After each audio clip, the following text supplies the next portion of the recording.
Hi, my name is Josh, and I'm honored to be able to guide you with some ideas that may help you be a more effective youth worker. I'm glad you're watching this today, whether you're doing this as part of a team or individually as part of an online course, because youth workers who advance their skills and commit to learning are those who are the most fun to work with. Can you think of a youth ministry mistake that you've made recently? I'm confident there are mistakes made every day, like showing up late to youth group and you find kids swimming in the baptismal, or getting angry at that one kid who is obnoxious during your message and you changed your whole lesson to be about respect. Or how about that one time when you asked a parent if she was pregnant and she wasn't? Wait, that was me just being an idiot yesterday. Had nothing to do with youth ministry. Sorry about that, little confession here. Well, here's the point. We all make mistakes. I remember being 21 years old, brand new in youth ministry, and I made all sorts of mistakes. I'm sure if there was a book called Youth Ministry Mistakes, I could have literally checked off every single one as, yep, I did that, caught me, did that one too, unbelievable. So if this lesson is on mistakes, I am guilty. I have left kids behind on missions trips. I have exploded out of anger at a teenager. I've hit mailboxes with a church van. I'm not particularly proud of that one. I've disrespected parents or even practically totaled the church bus, and I was the one that was driving. Now, you might be thinking to yourself, why am I listening to this guy? I know, you probably should be teaching this lesson today, and I should be the one watching. But I know this, there's a youth ministry mistake in all of us, and if there's an expert in the world, that's me. Well, fortunately, a recent youth ministry mistake happened to someone other than me. They were on my volunteer leadership team, and I took the heat for it, but it was definitely his mistake. Now, today, it's a pretty funny story. And when the calls started coming in from parents, it wasn't that funny at all. Now, here's what happened. One of our veteran small group leaders called me in a panic, realizing that he'd just made a bad decision. It involved his small group of guys that he was mentoring, some buffalo wings, and the fine dining establishment called, wait for it, Hooters. Yeah, Hooters. My small group leader took his group of boys to Hooters, a fine family dining experience for everybody. Now, here's what you need to know. This wasn't a rookie leader. He had been a leader in our church for years. Truthfully, I'd stack him up against any of the other youth workers we had in our team. He consistently made good decisions. He prayed for his guys. He was the type of leader who poured into the students that were entrusted to him. He's a total stud who made a dumb decision.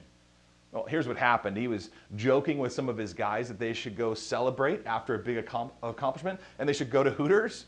So they all laughed, and then a couple of them said they should really go, that it would be hilarious. The leader panicked. He tried to talk him out of it. In the end, he threw in the towel. Maybe he was thinking, hey, at least it's not a strip club. But he joined them, and even though he did, he knew it was a bad idea in the first place. Oh, boy. Now, the first thing he did right after was to call me, the youth pastor, which is a really smart idea. He made a good decision there. When you make a mistake, don't let the leader hear about it from somebody else. A blindsided leader is not a happy leader. It can hurt your credibility far more than you would expect. Upset parents are going to call really quickly. So don't make the mistake of calling later. You've got to call right away. Now, we live in the real world of mistakes, and mistakes happen. If you're making mistakes and learning from them, that's called progress and maturity and leadership development. That's great. There's no such thing as a perfect youth worker. Now, this lesson isn't about being flawless. It's about how to handle mistakes that you and I certainly will make. Now, back to the story, right? The next few hours after that phone call were absolutely critical. Now, we were fortunate that it was an experienced volunteer who followed the steps that I'm about to share with you. And as a result, he was able to reestablish trust with these parents and the kids' trust. And here's exactly what we did. First thing he did was he owned it without excuses. There's nothing like just owning a mistake that you made. Honesty and openness are essential for rebuilding trust. The last thing you want to do is minimize what happened or pretend that it isn't a big deal. It was a big deal, and it needed an owner. So his commitment to this responsibility was a really big deal. So if you commit the foul, raise your hand and say, you're the one that needs to own it. You see, parents trust you with their teenager.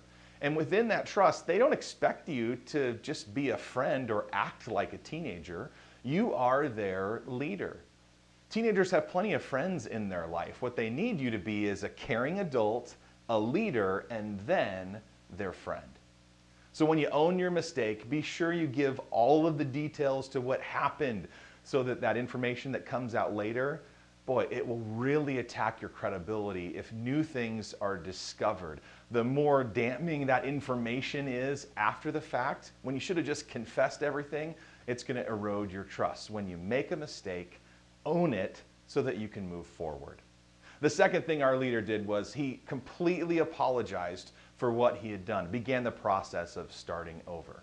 So you've been honest about what happened, you've taken responsibility, and now it's time to apologize and admit that you were in the wrong. This isn't going to be easy, but this action displays humility, repentance, and your own humanity. Now, I always tell my leaders that don't try to appear perfect. If you're a perfect example for your students to follow, when there's a moment of weakness or a poor decision, you're clearly not perfect. It can undermine your authority as a leader and your example to follow. So be humble and simply ask for forgiveness. Remember, lapses in judgment, there are honest mistakes. They're going to take their toll on trust, the trust that others have placed on you as a leader. But arrogance and disrespect in those mistake moments, they're going to cause permanent disrepair and permanent damage. And instead of having a chance to get back into students' lives, you've severed that relationship forever. It's a great chance to display humility and demonstrate a sincere apology. The third thing our leader did was accept the consequences of his action with great humility. So if you've made a mistake, chances are, even with enormous amounts of grace thrown at you, there may be some consequences for your action. In the case of my buddy, Captain Hooters, we'll call him, he apologized to the parents right away, and we just asked him to take a back seat to leading his group for a few months remaining in the school year. There was more going on in his life, and as we unpacked this, we just said, you know what, you probably just need a little break. And he totally understood. He was gracious, he gently pushed back, but was super humble. And in his response and his humility opened the door to restoration. Now, I'm happy to report that he is back leading with us now and is a great leader doing a great job. And he won big because he was humble. Now, we all make mistakes. If you haven't made one yet, hang in there, you will, and that's okay. They can become part of the journey of being a good leader. If you follow these simple principles, they will really serve you well. You can own it, apologize for it, and accept the consequences for what happened. Now, keep in mind, the longer that you've served, the longer you've been at that church, the more deposits you've made into the longevity bank account, the more that you will be trusted. Trust is an essential character quality for an effective youth worker. So every week you're earning trust, being a faithful, caring leader. Now, you're non-perfect, and that is okay, because you're building this relationship as part of your youth ministry love for the teenagers and the parents that are trusting you so deeply. Now, again, you don't have to be perfect. You can't be. But you can follow these steps to become trusted and an effective youth worker too. Blessings to you as you serve students this week.